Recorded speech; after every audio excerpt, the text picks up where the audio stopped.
قال المصنف رضي الله عنه ونفعنا به في الدارين آمين. الحديث السابع عشر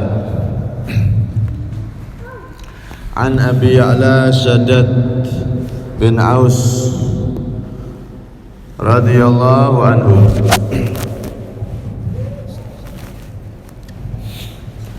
عن النبي صلى الله عليه وسلم قال إن الله كتب الإحسان على كل شيء فإذا قتلتم فأحسنوا القتلة وإذا ذبحتم فأحسنوا الذبحة وليحد أحدكم شفرته وليرح به حتى. Hadirin yang dirahmati oleh Allah Subhanahu wa taala. Alhamdulillah, kita kembali ditakdir oleh Allah Subhanahu wa ta'ala untuk sama-sama bisa hadir di majelis yang mulia ini, di tempat yang mulia ini, di masjidnya Allah Subhanahu wa ta'ala, yang mana Nabi sallallahu alaihi wasallam sebagaimana sering kita dengar, man ghada ilal masjid, sabda Nabi, barang siapa yang pergi ke masjid, la yuridu bihi illa ayyata'alama khairan aw yu'allimahu kana ka ajri hajjin taman hajjuhu. Barang siapa yang pergi ke masjid kemudian dia tidak menghendaki dari perginya tersebut kecuali mempelajari ilmu atau menyampaikan ilmunya Nabi, karena keajri hajin, maka orang tersebut baik yang menyampaikan ilmu ataupun yang mendengarkan sama-sama seperti orang yang haji, taman hajjuh, yang dalam keadaan sempurna hajinya. Jadi kita hadir di tempat semacam ini, ke masjid, itu mendapatkan pahala haji yang sempurna, pahala haji yang mabrur. Alhamdulillah. Saat-saat seperti ini kaum muslimin, saudara-saudara kita yang haji, mereka mulai pulang ke tanah airnya masing-masing.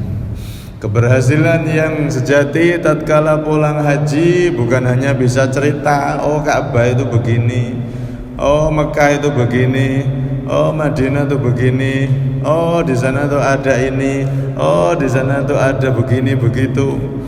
Bukan hanya itu yang diharapkan, tapi jadi haji yang mabrur, benar-benar hajinya diterima oleh Allah Subhanahu wa taala. Yang mana haji mabrur itu ciri khasnya sepulang haji dia berubah jadi lebih baik. Itu ciri khas yang tidak bisa dipungkiri. Ada orang pergi haji, pulangnya kok tambah bagus ibadahnya, tambah bagus perkataan perbuatannya, maka tanda hajinya mabrur, diterima oleh Allah Subhanahu wa taala. Begitu juga kita hadir di majelis semacam ini, apalagi diadakan di masjid, pahalanya sama seperti orang haji yang sempurna, haji yang mabrur. Dan juga ada tanda, kalau kita ngaji semacam ini, tandanya kita mendapatkan pahala haji mabrur juga, maka ada perubahan juga di dalam diri kita. Hati kita semakin bersih, terus perbuatan kita semakin baik dan seterusnya. Sama seperti orang yang pulang haji, pulang dari majelis ilmu, juga harus ada perubahan sedikit demi sedikit. Tanda kita mendapatkan pahala haji datang ke masjid ini. Semoga kita termasuk orang-orang tersebut. Amin Allahumma amin. Dan semoga kita yang belum haji ke Mekah, ke berkunjung ke Baitullah, berziarah ke Madinah, semoga diberi rizki yang luas, barokah, kelak bisa ditakdir untuk bisa berhaji dalam keadaan sehat walafiat. Amin Allahumma amin. Hadirin semua yang dirahmati oleh Allah, kita masuk di hadis yang ke as-sabi'a asyara, ke-17. An Abi Ya'la, dari sahabat Abi Ya'la, abahnya Ya'la. Siapa namanya? Shaddad bin Aus, yaitu sahabat Shaddad bin Aus radhiyallahu anhu. Radhiya, semoga meridhoi Allahu itu Allah, anhu, dari beliau. Di sini Imam Nawawi dalam kitabnya memakai kalimat radhiyallahu anhu, semoga Allah meridhoi beliau. Kata ulama, Syaddad ini sahabat. Bin Aus, ayah dari Syaddad ini Aus. Aus ini juga sahabatnya Nabi sallallahu alaihi wasallam. Maka sebetulnya yang pas diucapkan itu radhiyallahu anhuma, semoga Allah meridhoi keduanya. Nah di sini kok Imam Nawawi radhiyallahu anhu kok satu yang disebutkan, padahal ayah dan anak dua-duanya sama-sama sahabat. Maka ini kemungkinan sabkul kolam. Sabkul kolam itu ketelanjur nulis, tidak sengaja. Nah, karena ada kaidah hadis itu berbunyi kullu man kana sahabiyan wa abuhu sahabiyun yuqalu fihi radhiyallahu anhuma. Jika ada sahabat periwayat hadis itu kok orangnya sahabat, terus ayahnya juga sahabat Nabi, maka kita dalam membaca taroddi alias baca radhiyallahu itu pakainya radhiyallahu anhuma. Huma itu berarti dua. Radhiyallahu anhuma. Ini dalam kaidah hadis. Jadi ketika ada nama sahabat disebutkan, maka dianjurkan kita membaca radhiyallahu anhu. Kalau nama sahabat dan ayahnya disebutkan, seperti Sayyidina Ibnu Umar, anaknya sahabat, terus ayahnya Sayyidina Umar, dua-duanya juga sahabat. Atau seperti beliau ini, periwayat hadis ini Syaddad sahabat, Aus juga sahabat. Maka kalau dua nama disebutkan, ayah dan anak, dua-duanya kok kebetulan juga sahabat semua, juga kita dianjurkan baca radhiyallahu anhuma. Nah itu kalau dua. Nah, di situ kita membaca taroddi, mendoakan sahabat agar diberi ridho oleh Allah Subhanahu wa ta'ala sebagai balasan kecil dari kita untuk jasa besar mereka. Bukan hanya sahabat, bahkan para orang-orang soleh, para ulama, Imam Syafi'i kita sebutkan radhiyallahu anhu, semoga Allah memberi ridho pada beliau. Itu dianjurkan. Bukan sahabat saja, para ulama pun, bahkan guru-guru kita, orang-orang soleh pun boleh radhiyallahu anhu wa nafa'ana bihi, boleh hukumnya, karena itu termasuk doa. Doa itu mendoakan sesama umat Islam boleh. Terkadang ada pemahaman yang menyimpang. Ada apa radhiyallahu anhu segala. Orang Nabi nyebut nama sahabatnya aja beliau tidak pernah ngomong radhiyallahu anhu, tidak pernah kok. Loh, ini gagal faham atau fahamnya gagal, salah faham atau fahamnya salah. Itu kan doa, mendoakan sesama muslim itu dianjurkan, apalagi ini muslim yang sangat berjasa kepada kita, para sahabat, para ulama, Imam Syafi'i dan seterusnya sampai guru-guru kita. Maka kita mengucapkan radhiyallahu anhu setelah menyebut nama-nama beliau semua, itu suatu hal yang tidak sama sekali berlebihan. Itu mendoakan agar beliau-beliau mendapatkan ridho dari Allah sebagai kado kecil dari kita atas jasa besar mereka. Tidak ada mereka, kita tidak kenal sama Allah. Tidak ada mereka, guru kita, ulama, para Imam Syafi'i dan seterusnya. Tidak ada para sahabat, kita tidak akan kenal Al-Quran, tidak akan kenal sama Nabi Muhammad. Mungkin kita tidak akan pernah kenal Islam. Tapi berkat jasa mereka, kita bisa mengenal itu semua dan bisa tahu itu semua. Maka suatu hal yang tidak berlebihan sama sekali kalau kita menyebut radhiyallahu anhu. Sebagaimana kalau ada nama para nabi disebutkan, kita baca alaihi salam, tidak apa-apa, itu doa juga. Terus Nabi Musa alaihi salam, Nabi ini alaihi salam, bagus, tidak masalah. Kadang ada pemahaman sekarang itu yang berkembang mempermasalahkan hal-hal seperti itu. Di sini radhiyallahu anhu. Kalau menurut kaidah hadis seharusnya radhiyallahu anhuma. Kenapa? Karena Syaddad sahabat dan ayah beliau Aus juga sahabatnya Nabi sallallahu alaihi wasallam. Sebelum kita masuk ke hadis, seperti biasa kita akan mempelajari sedikit biografi atau sejarah ringkas daripada sahabat Syaddad bin Aus. Karena inda dzikrir sholihin tatanazzalur rahmat. Kalau ada nama orang soleh disebutkan, manaqib cerita hidup orang soleh disebutkan, maka akan turun berkucuran tanpa henti rahmat-rahmat dari Allah Subhanahu wa ta'ala. Mendengar cerita orang soleh, hati manusia itu terkadang tergugah, bisa lebih tergugah daripada dinasehati. Dengar cerita orang soleh itu malah lebih ternasehati. Terkadang bisa sadar karena mendengar cerita sejarah hidup orang-orang soleh. Nabi Muhammad aja diceritai sejarah hidup orang-orang yang soleh sebelum beliau.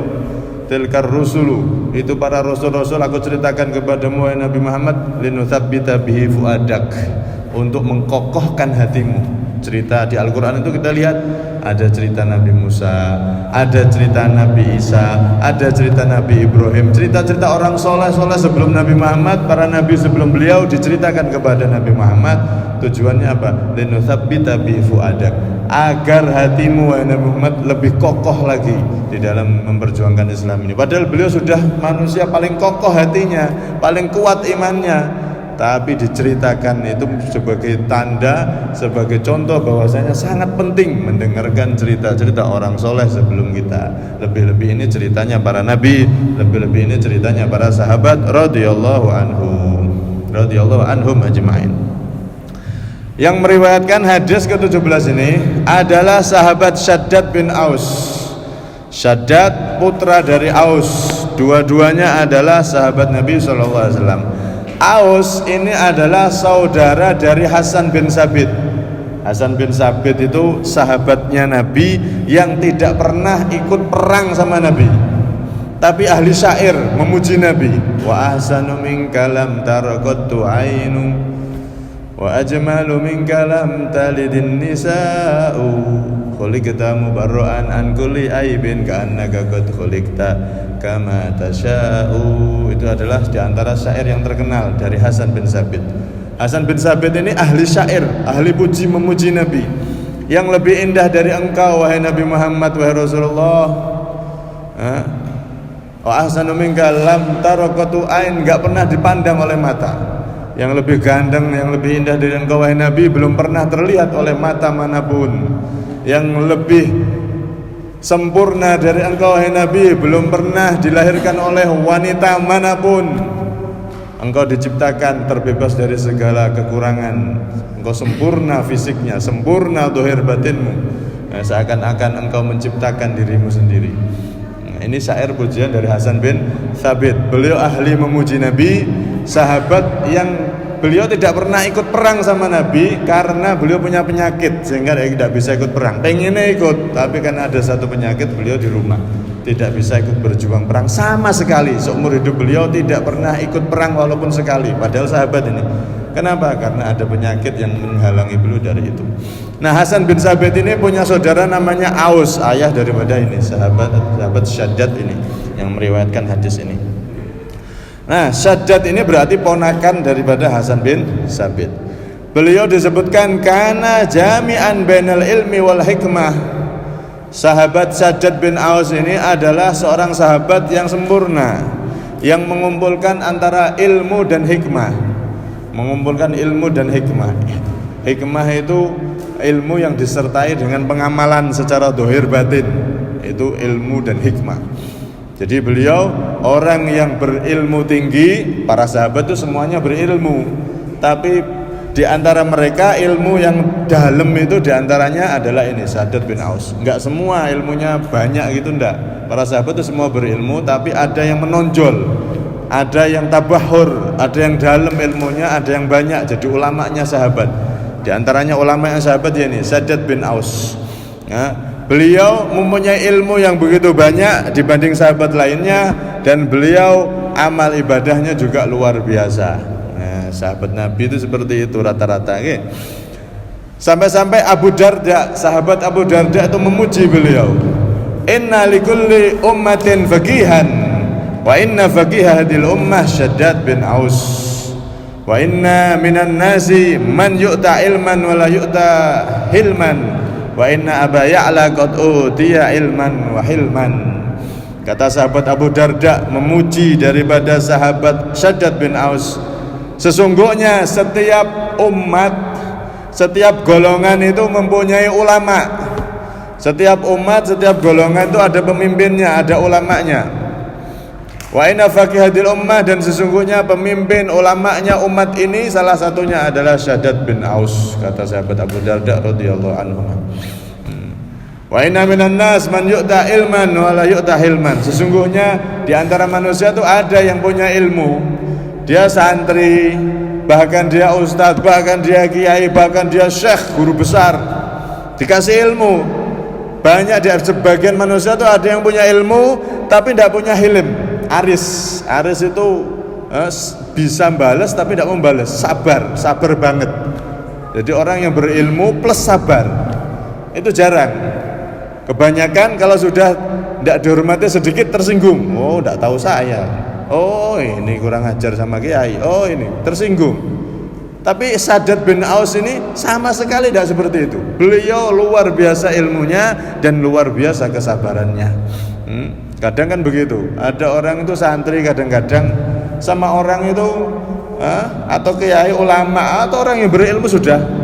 Dia ini sama orang halus, sopan, tapi sama ibu sendiri kasar. Sama ayahnya sendiri, orang tuanya sendiri kadang kasar. Kebalik, sama saudaranya sendiri kasar, sama anaknya, istrinya terbalik, sama keluarga kasar, sama orang lain halus. Kadang kan begitu. Nah, mbek wong nggih, tapi mbek bapake mamake bentak-bentak, minta maksa-maksa. Ini terbalik. Kadang ada orang seperti itu, ilmunya tinggi tapi tidak disertai dengan kesabaran, tidak disertai dengan halusnya budi pekerti. Nek Shaddad ini sempurna, beliau ilmunya tinggi, kemudian kesabarannya luar biasa, akhlaknya sangat bagus karena memang berguru langsung kepada Nabi Muhammad SAW, mewarisi Nabi secara ilmu dan akhlaknya. Dipuji sama Abu Darda radhiyallahu anhu. Sampai-sampai dikatakan juga innahu faddala 'ala al-ansar bi khaslatain bi bayanin idza nataq wa bi kadmin idza ghadab. Sahabat Aus, Shaddad bin Aus ini termasuk daripada suku Ansor, sahabat Ansor. Nabi Muhammad kan punya dua sahabat besar. Ada sahabat Muhajirin, yaitu orang-orang yang asli Mekah yang hijrah ke Madinah, yang beberapa hari lagi akan kita masuki itu tahun baru Hijriah. Kita berada di akhir tahun Hijriah, malam Sabtu kalau nggak salah itu tanggal 1 malam 1 Muharram atau tahun baru Hijriah. Sahabat yang ada di Mekah hijrah ke Madinah, ini sahabat Muhajirin. Mereka meninggalkan semua yang dimiliki, kebunnya, rumahnya, hartanya, semua ditinggal demi hijrah mengikuti Nabi SAW, mengikuti perintah Nabi untuk hijrah ke Madinah. Kemudian sampai di Madinah disambutlah sama orang-orang yang telah beriman yang asli Madinah. Mereka adalah kaum Ansor. Disebut Ansor karena Ansor itu artinya orang-orang yang menolong, kaum yang menolong. Muhajirin orang-orang yang pindah, yang berhijrah itu yang pindah. Ansor orang-orang yang menolong. Kenapa?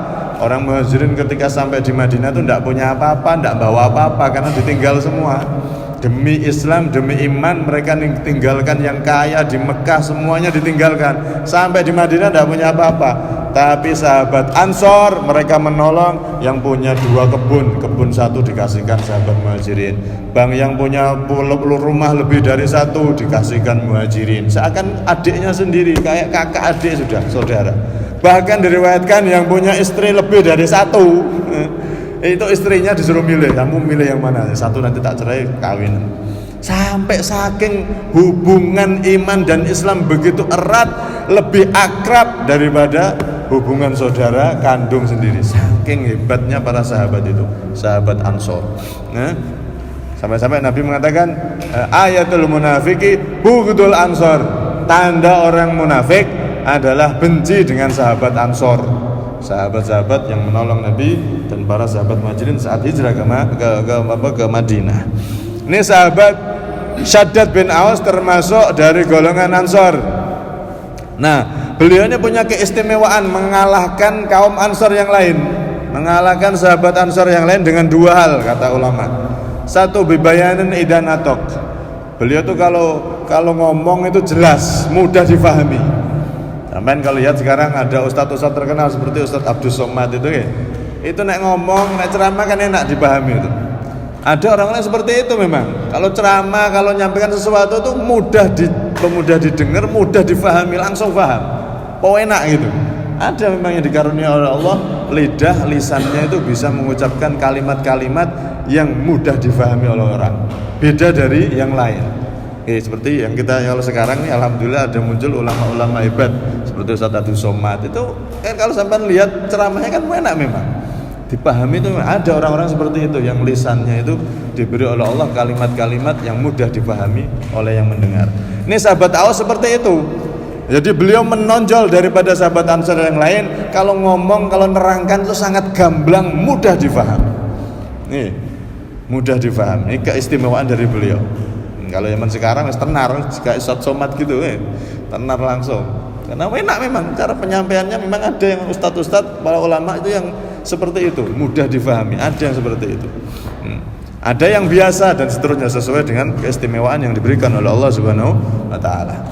Nah, abikadmin idza ghadab. Dan yang kedua, keistimewaan daripada sahabat Shaddad bin Aus dibanding sahabat Ansar yang lain adalah beliau orangnya mampu menahan amarah, sabar banget. Orang Arab itu kan temperatur rata-rata.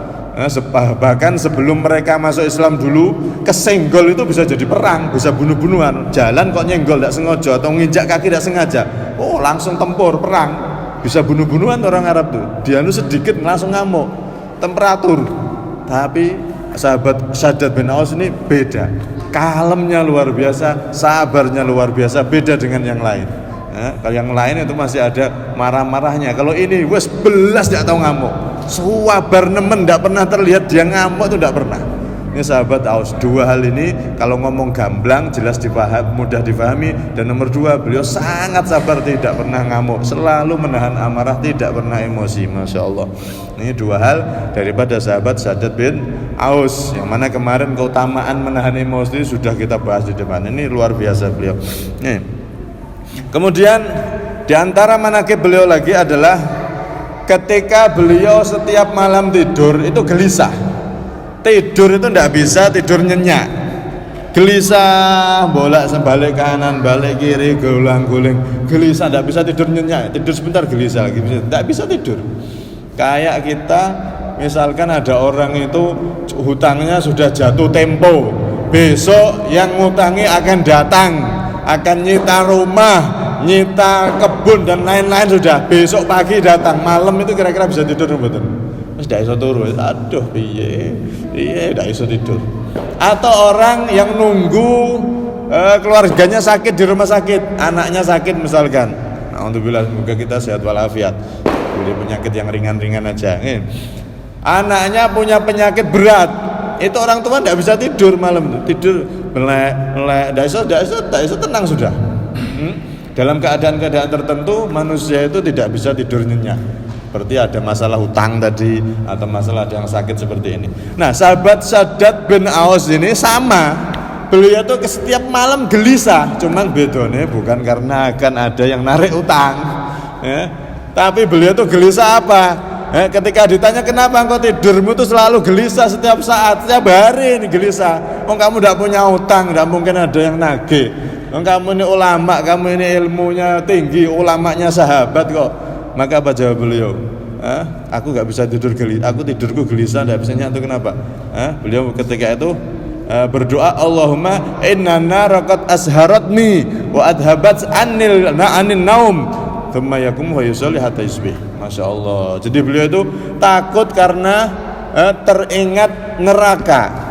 Ya Allah, sesungguhnya neraka menjadikan aku tidak bisa tidur, jadikan aku tidak bisa nyenyak tidur, iling neraka. Ya Allah, aku susah selamat atau tidak dari neraka. Kalau dosa itu sudah pasti manusia, aku punya dosa, takutnya dosaku belum diampuni sama Allah.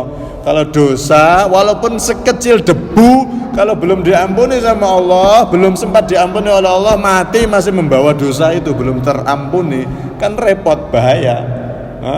Siksaan penduduk neraka yang paling ringan itu kan dikasih sandal dari api, terus otaknya melepuh,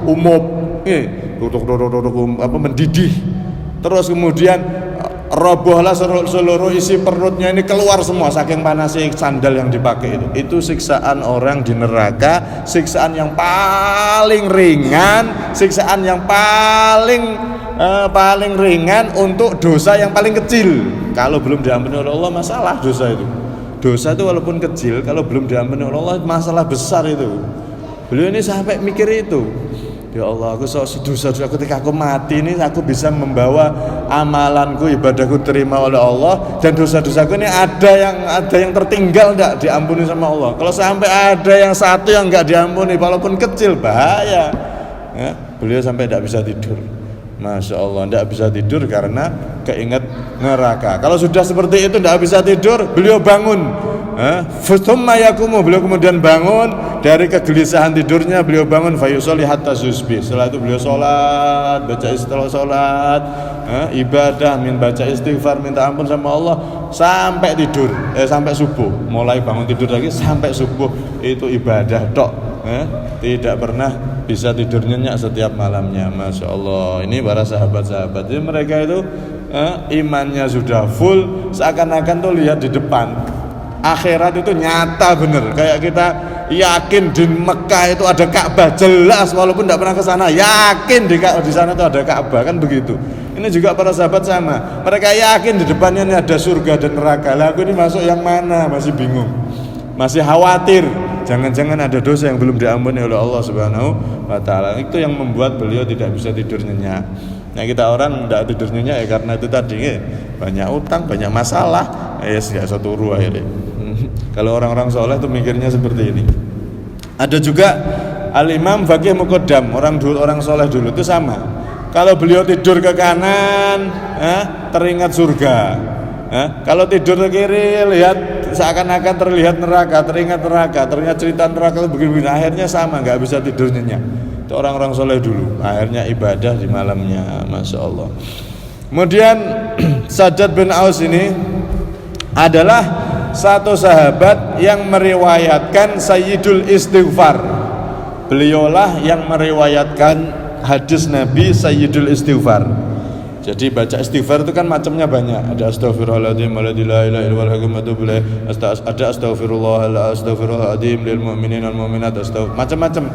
Tapi pemimpinnya istighfar itu adalah bacaan ini, Sayyidul Istighfar, yang diriwayatkan oleh Imam Bukhari dalam kitabnya Sahih Bukhari. Ya, Allahumma anta rabbi la ilaha illa anta khalaqtani wa ana abduka ana ala ahdika wa ahdika mastata'tu a'udzu bika min syarri ma sana'tu abu'u laka bi ni'matika 'alayya wa abu'u bi dhanbi faghfirli fa innahu la yaghfiru dzunuba illa anta. Ini namanya Sayyidul Istighfar. Pemimpinnya istighfar. Kalau kita punya dosa minta ampun sama Allah, bacaan paling utama itu mana? Ini Sayyidul Istighfar yang diriwayatkan oleh beliau. Sayyidul Istighfar ini kata Rasulullah, barang siapa yang membaca Sayyidul Istighfar ini kalau dibaca di waktu sore, maka kalau dia meninggal di malam itu dijamin, kata beliau, akan masuk surga. Fahuwa min ahlil jannah, kata Rasulullah, orang tersebut akan jadi penduduk surga. Kalau dibaca di waktu pagi, kalau di siang itu meninggal, fahuwa min ahlil jannah, orang itu akan jadi ahli surga. Karena itu ini penting dihafalkan gitu. Kalau para santri itu mereka baca itu kalau setiap pagi, ya Allahumma anta rabbi. Coba kita baca bareng sekali, walaupun sekali kita ngamalkan gitu. Bismillahirrahmanirrahim. Allahumma anta rabbi la ilaha illa anta khalaqtani wa ana abduka wa ana ala ahdika wa wa'dika mastata'tu a'udzu bika min syarri ma sana'tu wa abu'u bidambi faghfirli fa innahu la yaghfirud dunuba illa anta. Allahumma anta rabbi la ilaha illa anta khalaqtani wa ana abduka wa ala ahdika wa ahdika mastata'tu a'udzu bika min syarri ma sana'tu abu'u laka bi ni'matika 'alayya wa abu'u bi dhanbi faghfirli fa innahu la yaghfiru dzunuba illa anta. Jangan kalian punya HP yang ahli media sosial itu di Google banyak. Tulis saja Sayyidul Istighfar, itu nanti keluar. Banyak sekarang. Sekarang itu dimudahkan oleh Allah. Kita itu bisa mendapatkan ilmu-ilmu dari media itu sangat mudah. Cuman ya itu tadi harus Yang penting itu harus benar-benar disaring, jangan semua diambil, harus pinter nyaringnya. Kalau ini Sayyidul Istighfar, kalau sampean tulis di Google atau di apa itu ada, dan itu valid insya Allah. Kebanyakan sudah masyhur riwayatnya ini. Ini Sayyidul Istighfar yang meriwayatkan siapa ya? Ini beliau, Syaddad bin Aus. Beliau meriwayatkan hadis dari Nabi itu cuman 50 hadis. 50 hadis meriwayatkan hadis dari Nabi SAW. Yang terhitung itu cuma 50. Sebetulnya banyak, cuman yang terhitung tercatat dari beliau itu 50 hadis. Nah, beliau ini meninggal pada umur 75 tahun. Beliau saat itu pindah ke Baitul Maqdis, Palestina sana. Pindah ke sana, menetap di sana, dakwah di sana, kemudian punya keluarga, punya anak di sana, dan wafat di sana di Baitul Maqdis itu. Wafatnya beliau pada tahun 58 Hijriyah. 58 Hijriyah beliau wafat. Saat itu umur beliau berapa tadi? 75 tahun. 75 tahun beliau wafat di sana dan dimakamkan di sana di Baitul Maqdis. Baitul Maqdis itu ada pintu masuk namanya Babur Rahmah. Nah, di depan pintu masuk itulah di situ ada makam beliau. Sampai sekarang masih ada makam beliau, sahabat Syaddad bin Aus yang berada di kawasan masjid atau Baitul Maqdis yang ada di Palestina sana. Ini beliau sahabat Rasulullah SAW yang meriwayatkan hadis yang ke-17 ini. Di antara nasihat-nasihat beliau itu salah satunya, nasihat dari beliau itu ketika beliau mau wafat itu beliau mengatakan begini, satu wasiat mau wafat ini beliau. Ketika wafatnya beliau itu beliau menasihati begini, inna akhwafa ma akhafu ala hadil ummah ar-riya'u wasyahwatul khafiyah. Pas mau wafat ini beliau ngomong, sesungguhnya yang aku khawatir dari umatnya Nabi Muhammad ini, umatnya Rasulullah ini ada dua hal. Pertama apa? Ar-riya. Riya itu pamer, beramal baik tujuannya bukan untuk cari ridho Allah, cari pujian manusia, cari perhatian manusia, cari nama baik dari manusia, cari sanjungan dari manusia selain Allah. Ini namanya riya. Riya itu beramal untuk selain Allah. Nah, niatnya ben dipuji sama orang. Nah, ini bahaya dan ini biasanya menjangkiti banyak orang. Jadi pas ngamal apa, nyumbang nopo, sedekah apa, atau pas berbuat apapun itu pengen diperhatikan sama orang, pengen dinilai sama orang, itu riya. Riya ini bisa menghilangkan pahala ibadah kita. Seperti api yang membakar kayu. Kayu itu kalau sudah kena api, maka kayu itu enggak lama akan habis, hangus. Begitu juga orang itu punya amalan banyak. Di dalam hadis yang panjang itu Sayyidina Mu'ad diceritain Nabi bahwasanya ada itu amalannya hamba dari bumi ini diangkat oleh malaikat hafadhah berupa cahaya yang begitu sempurna, naik ke langit. Kalau sampai tembus langit 7 berarti diterima sama Allah. Tanda diterimanya amal itu kalau diangkat cahaya amalnya tembus langit 7 itu diterima. Bukan berarti Allah di atas, enggak. Ini cuma simbolis amal itu diterima, diangkat cahaya. Nah, itu ada amalan yang sampai di langit ke-6 ditolak, tidak bisa masuk, tidak bisa tembus. Kenapa? Karena dia walaupun amalannya banyak tapi ternyata ada riya, ada pamer, pengen dapat nama dari manusia, pengen dapat sanjungan dan lain-lain dari manusia. Karena itu ketika ada hal seperti ini, kalau kita beramal sedekah pengen disebut, sedekah pengen dipuji, maka segera di hati kita baca istighfar, astagfirullah, minta ampun sama Allah. Karena itu memang sering menjangkiti hati kita saat beramal apalagi amalan-amalan yang besar, jasa-jasa besar. Itu sangat mudah riyanya. Misalnya bisa bangun 1000 masjid, bisa nyumbang masjid paling banyak sumbangannya. Ini paling banyak sumbangannya bapak ini. Wah, itu kalau terdengar suara dilulukan masyarakat, dipuji-puji, bisa riya itu. Hati itu berbahaya. Bahaya, itu termasuk salah satu yang dikhawatirkan oleh sahabat Syaddad bin Aus adalah riya.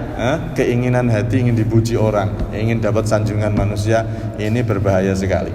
Wasyahwatul khafiyah, dan syahwat yang tersembunyi, syahwat yang tertutupi, ini juga beliau khawatirkan dua ini, riya sama syahwat yang tersembunyi. Kalau syahwat yang kelihatan semua orang tahu, contoh ada orang mabuk, dia tahu ini syahwat dan ini dosa, sadar dia dosa. Sak bodoh-bodohnya umat Islam, dia pasti tahu mabuk ini dosa. bahkan tidak pernah sekolah pun ya tahu ini jelek, ini dosa. Seperti zina, syahwat zina, dia zina, sak bodoh-bodohnya orang Islam ya tahu kalau zina itu dosa. Kan begitu. Ini syahwat yang jelas, tidak tersembunyi. Tapi yang dikhawatirkan beliau, kalau syahwat yang seperti ini itu dia pas melakukan maksiat, melakukan mabuk atau berzina ataupun lainnya, itu dia tahu kalau ini dosa. Kalau syahwat yang seperti ini Pak, itu biasanya nanti itu bisa tobat, karena dia tahu ini dosa, dia sadar dosa. Itu nanti lebih mudah tobat, bisa tobat maksudnya. Yang sulit itu kalau syahwat khofiyah, syahwat yang tersembunyi. Syahwat tersembunyi itu apa? Kelihatannya kebaikan tapi ternyata maksiat. Contoh sekarang, ibu-ibu, oh saya mau pengajian Pak, bapaknya padahal cek loro, masuk angin jalur dikeroki, wes engko esek iki pengajian penting. Ibunya akhirnya keluar pengajian, kayaknya kan taat ini, bagus ini hadir pengajian, tapi ninggalnya suami yang sakit, nggak dapat duit, nggak dapat pahala, malah dosa itu. Kayaknya ibadah, ternyata itu syahwat, keinginan syahwat khofiyah yang tersembunyi ditutup seperti kayak taat, padahal ini bermaksiat. Selangkah dia keluar dari rumahnya, setiap langkahnya dapat dosa, karena suaminya pengen ditemani, bahkan pengen dikeroki dan lain-lain, malah dia ninggalno. Alasan saya, ya Pak, tak tinggal ini ada pengajian ini, kiainya terkenal ini, nggak hadir eman, ditinggal bojone, padahal pengen ditemani pas sakit. Ini syahwat khofiyah. Syahwat ini hadir pengajian, tapi itu syahwat yang tertutup seakan-akan taat. Begitu juga sekarang kadang-kadang menjangkiti para ulama, para ustadz itu juga sama. Oh, Pak Yai, ustadz, ahli dakwah, mobilnya harus bagus, harus mewah, Fortuner, Alphard. Kalau enggak nanti Islam ini tampak rendah nanti. Al-Islam ya'lu wa la yu'la ala. Islam itu harus ditampilkan bagus, ditampilkan yang paling untuk memuliakan ilmu, memuliakan ulama. Tapi padahal aslinya itu syahwat khofiyah. Dia pengen dihormati, dia pengen kelihatan orang yang wah, yang terhormat. Islam tuh begini, padahal itu bukan untuk kehormatan Islam, tapi untuk kehormatan dirinya. Kadang-kadang seperti itu. Kadang sampai yang tidak ada diada-adakan. Ini yang tidak benar.